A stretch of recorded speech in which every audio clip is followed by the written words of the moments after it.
What's up, guys? Trying something new here. This is going to be a video that comes from a couple people's ideas, and it's me going over the training intent for each workout of the week. So hopefully it's beneficial to both the coaches and the athletes by doing this. We'll see how it goes. If it doesn't catch traction, we'll nix it. Okay, so Monday, looks like our strength is going to be on every minute on the minute for 18 minutes. Minute 1 is going to be 6 lateral bar burpees, and minute 2 is going to be 1 power clean. You're going to start around 60% if you know what that is, and add 5 to 10 pounds until you reach a weight that you can't complete that load anymore, until you fail. If you reach a failure, you go back down, and you stay at the load that you last completed for the rest of that piece. Some of you guys may remember this. It's one that I like to throw out at you guys once in a while. It's really good at keeping the heart rate up and neurologically getting you spiked up for heavier single reps. So you should push a little bit on this, and as long as you're maintaining good technique, you should try to go heavier on these lists as you progress forward. It's not a day to pick a weight and stay with it unless you're feeling like you're not up to it, or you should be trying to push the weight a little bit on this one today. It's only 1 rep each round on the clean. The burpees should be pretty fast. You'll have a lot of rest in between. The intent there is to spike your heart rate, get you going neurologically so that your heart rate comes back down, hormones drop into a certain place where you want to be able to pick something up heavy. Okay, Monday's Metcon is a 14-minute AMRAP. It's going to be 5 or 11 calories on the rower or skier, or 11 or 8 calories on the Echo bike. Then you're gonna do 4 Curtis P complexes. That's gonna be a power clean, a lunge on each leg, and a shoulder to overhead of any variation of your liking. And then 1 rope climb, 14-minute AMRAP. Okay, we're mixing low skill in the row and row bike ski. That's just kind of get it done. Curtis P complex, again, pulling from the strength. You're doing some more power cleans. Now you're adding lunging movements and shoulder to overhead, so a little more technical, but nothing that's going to be crazy. Loads on this are moderate for the leveling, so it's not anything you can't do that 4 unbroken with. If you're not able to hit those 4 unbroken, you probably need to be leveling yourself down a little bit to the next level down, or going somewhere in between. Rope climbs, technical but not really technical. All performance and lifestyle are going to be doing legged rope climbs today. With the new ropes that we have set up, you're going to go up and tap the top of the metal part where the rope originates, and then bring yourself back down. The intent of this workout, pacing wise, you're going to be going about 80%. You don't want to go above that, because then you don't want to have any failures. Where you're going to see attrition is probably on the bike row ski. The Curtis P complexes, again, you should never get yourself into a place where those can't be completed unbroken. So if you find yourself having to put the barbell down during that time, we've probably gone out a little too hot. You should never fail a rope climb either. 1, for safety, and 2, for, it's a movement where you're just doing one of them. Okay. So if you need to take a couple breaths before doing it, I would recommend there. 14 minutes, not a huge time frame to get all this done. I expect people to be getting probably 5 or 6 rounds, maybe plus on this one. So we'll see how that goes. You're scaling on this. Your performance level 135.95, 15-foot rope climb, lifestyle 115.75, 15-foot rope climb again, fitness 95.65. You're going to be doing lying to standing rope pulls, 3 of those in place of the 1 rope climb. So when you do these, if you're doing fitness level, you're going to lie flat, pull your body up to a full stand, lower your body down using your hands, and then repeat that for 3 reps. On to Tuesday. Tuesday's strength is going to be some snatch work. So it's going to be another EMOM every minute on the minute for 15 minutes. Minutes 0 through 5, you're going to be doing 3 snatch high pulls from the hang. Minutes 5 to 10, you're going to be doing 3 power snatches. And minute 10 to 15, you're going to do 1 full snatch with a squat. We're probably going to be moving moderate loads here. This is more technique and drill work to hang to get positions, but you need to be strong in those positions. So it is good to work through the power position, obviously in the hang and the pulls, maybe heavier than the actual snatches that you do. So it's an inverse on this one a lot of times. So that's up to you how you do that. I would say heavy to moderate on the high pulls, or moderate to heavy. You may use the same weight for your power snatches. You may not. You may go down actually from your pulls. And then your snatch, your full snatch, should be heavier than both of those if you're experienced. If not, you may just use a working weight just to work positions. If it looks sloppy, if it feels sloppy, if it feels out of place, let's lower it down and work on technique and positions before we start adding that intensity of big heavy weights. That said, if you're feeling good and you want to push it a little bit, we always encourage you to try new things. Don't do anything that's unreasonable, but it's okay to bite off a little bit bigger than you normally do if you feel good and you're moving well. Tuesday's Metcon is going to be for time under an 18-minute cap. You're looking at opening up with 125 double unders. Then you're going to do 5 rounds of 4 wall climbs. We're going to use the open standard on that movement that we just did for the open. 8 push jerks. Bar will be taken from the floor on that. No racks today on Tuesday. And then 12 pull-ups. So 4, 8, 12 riding 4 reps to each movement as they progress through each one. Then after you finish those 5 rounds, you're going to cash out that workout with another 125 double unders to solidify it. If you have the capacity on this one to go unbroken on those double unders, go for it. I don't see where on the front or the backside where you need to do that. I'd say most people won't. I myself may be able to do that unbroken. However, it's going to be a challenge to do 125 unbroken. So I would say, little breaks here and there if you don't think that you're going to be able to do 125 double unders unbroken. Lifestyle level, you're going to do double unders times 2, so you're going to do 250 single unders. And then fitness level, let's have you guys doing 125 single unders. This is going to be a push-pull workout, guys. So you're going to be looking at some shoulders in the wall climbs, a little gymnastic type movement, a lot of core involvement there. Push jerks, obviously you're going overhead with those. 135/95 may be heavy for some of you guys. Performance level, instead of pull-ups, is going to do 4 ring muscle-ups instead. If you're ready for those movements, that gives you the opportunity. The volume drops, but the skill level goes way up. And then obviously the other levels are going to be scaling where they needed to be, right? So we're going to be looking at scaled wall climbs for lifestyle. You're going to do pull-ups. If somebody wants to challenge themselves and do chest to bar pull-ups there, that's fine. Your weight is 115/75. I think it's manageable. I think most people can get at the lifestyle level can challenge themselves and get 8 reps on each one of those rounds. Try not to put it down. Those should be try to, if you need to take a quick breath in the front rack, as many as you can. Maybe round like 4 and 5, you may have to put the barbell down on any level. That's okay. For fitness level, you're looking at single unders again. You have your option to choose to do an inchworm push-up or a 30-foot bear crawl in place of the wall climb. Okay, so 4 inchworm push-ups or a 30-foot bear crawl. Your barbell is 95/65. If you're going to do a jumping pull-up, I would love to see you guys really not use the jump to get your body over the bar, but rather it assist you in pulling yourself over the bar. So what I mean by that is jump and use as little as jump as possible that as needed to help you pull your chin over the bar. Okay, ring rows. Don't just always go to ring rows if you're used to not doing pull-ups. If you want to get pull-ups, I would suggest trying to do maybe some pull-up negatives. Jumping pull-ups are another way to get those happening, and that should be good on there. Pacing on the double unders again is go for it. The 5 rounds, you're probably going to slow down a little bit because of the skill level involved in some of these, but try to use those, do those push jerks unbroken. If you have unbroken pull-ups or muscle-ups, let's go for those. If you're somebody that has 1 ring muscle up, I would not do muscle ups in this workout.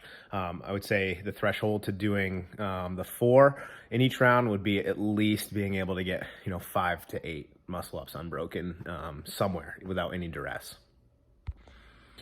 Okay, Wednesday, front squat. We're looking at every 2.5 minutes for 15 minutes, so you're gonna get 6 sets. So it's building in the rest for you.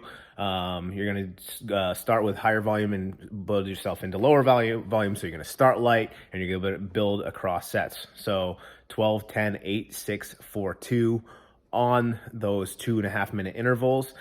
Intent here is to get you building up to something somewhat heavy in a shorter time frame, but it doesn't need to be a 2 rep max for the day. And we don't want to do something that's going to cause us to be out of position. I want everybody really focusing on good technique on this one today. on Wednesday. The other part of that in the skill work, you're going to learn how to bail out. We're going to practice bailouts along with reviewing positional work.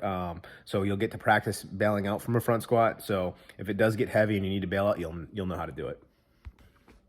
Metcon on Wednesday is one that I really like. It's a little threshold work. You get short intervals, so it's going to be sprint work. You're going to try to get that lactic acid going. You're going to try to push through and hold on in this one. So it's going to look like this. It's with a 4-minute running clock. You're going to do 35 American kettlebell swings, and with the remainder, because you'll all finish that within that 4 minutes.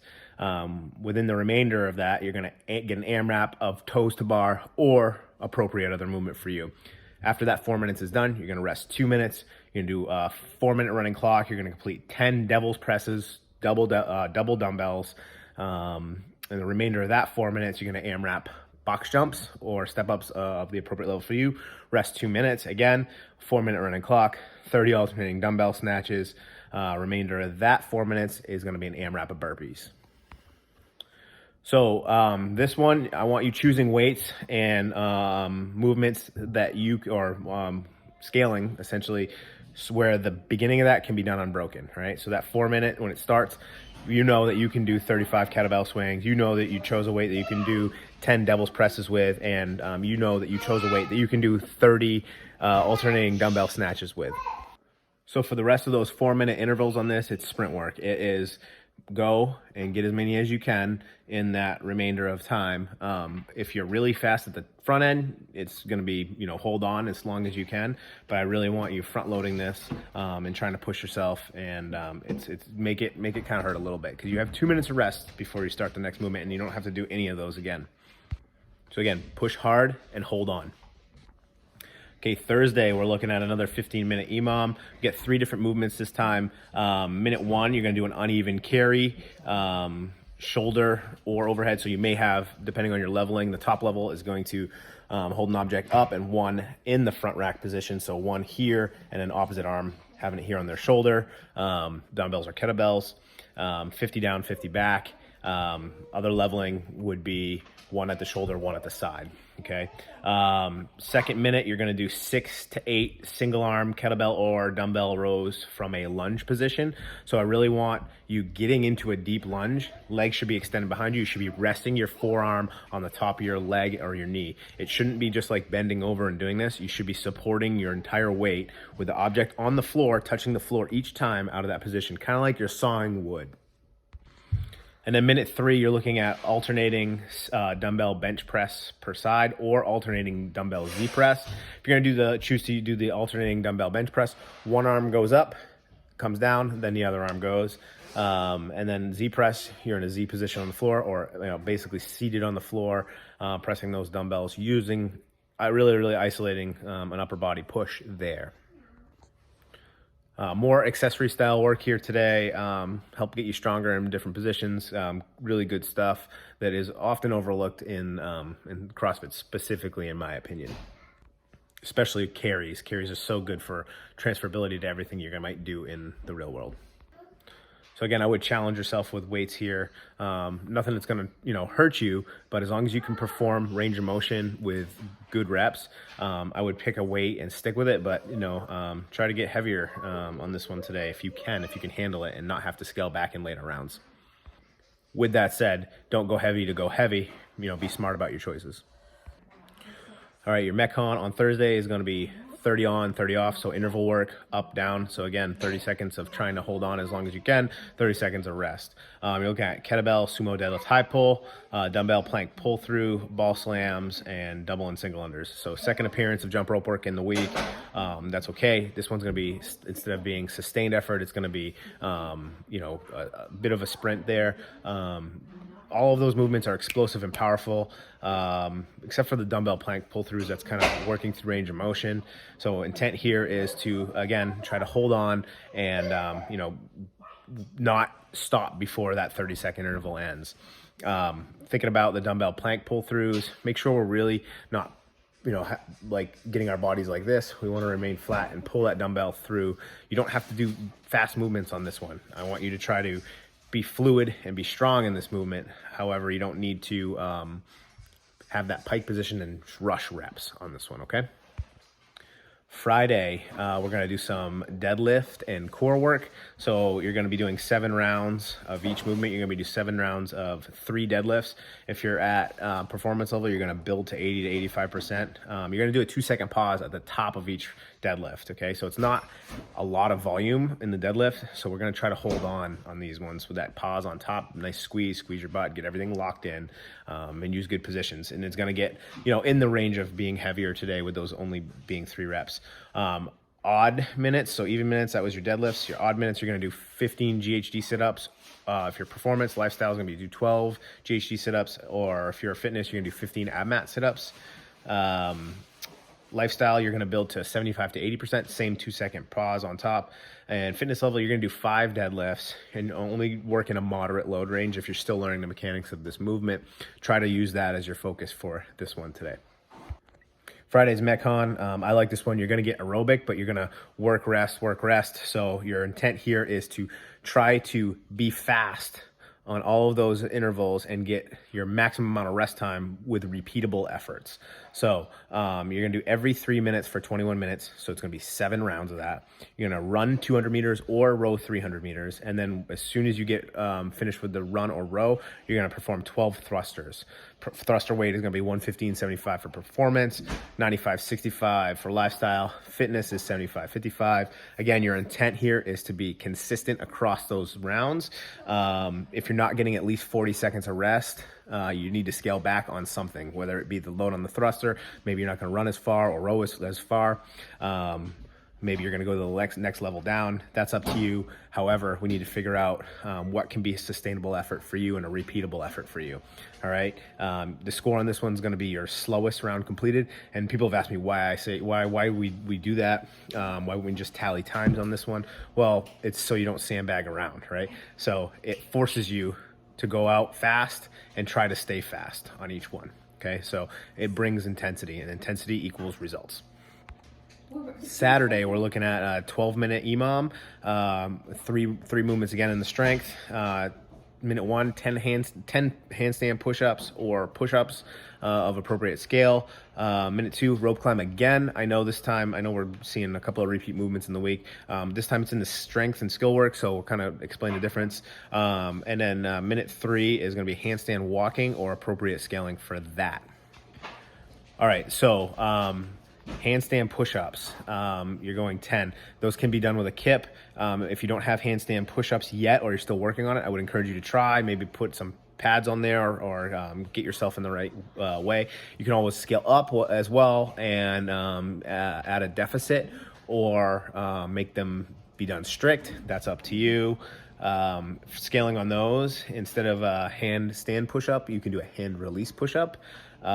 Or just push-ups of an appropriate scale for you. Maybe it's just being able to do some push-ups, that's fine. It's your rope climb, your performance level, you're gonna do legless. So a little bit different than during the Metcon earlier in the week, because we're gonna be using our legs in the Metcon earlier in the week, and we're doing that for speed and time. This, you have an entire minute to get it done. And the idea here is to really dial it in and be strong with it. If you're still working on your rope climbs, fine, let's do some regular rope climbs using your legs. I really want you to focus on driving from your legs and not making it all upper body if you're still somebody that's working on that piece. So get low with your legs, reach high, and then push out before you start climbing the rope. And then on the handstand walking, obviously that's going to be performance level, 30 feet of handstand walking. If you don't have that yet, that's totally cool. You're going to do either wall supported shoulder taps. The coach will explain that, but it is a good way to get balance on your hands. And then if you're still not ready for those yet, you can do box supported shoulder taps. You can do bear crawls. There's a plethora of different scaling options that the coach should offer to you for that.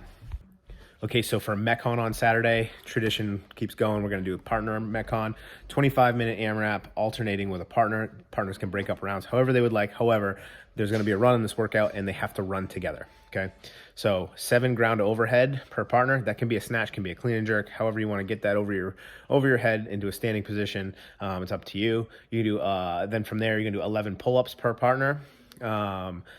Performance is going to do chest to bar. Lifestyle chin over the bar. Fitness, again, jumping pull-ups or ring rows. And then we're going to do 18 air squats per partner. Okay.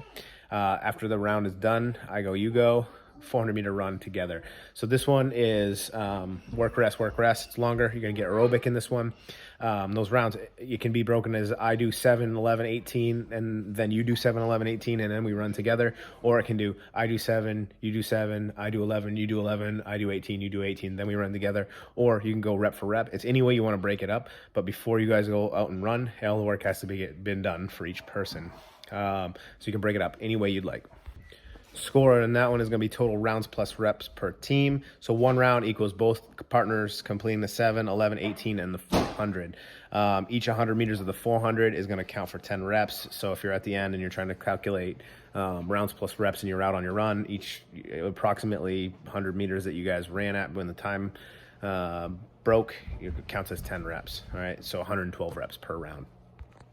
Again, this is aerobic, so it's longer, it's 25 minutes. So that means sustained effort. It means pick a pace that is not a sprint, that is one that you can maintain the entirety of that workout, okay? So it shouldn't be one person getting their ass kicked. If you're crushing your partner in this workout, you should slow down a little bit and get it to their level here on this one. So it's aerobic. It's a sustained heart rate for the entire workout. You shouldn't be spiking. This one shouldn't be one where you end up putting your hands on your knees and you're like bending forward, having to gasp for air.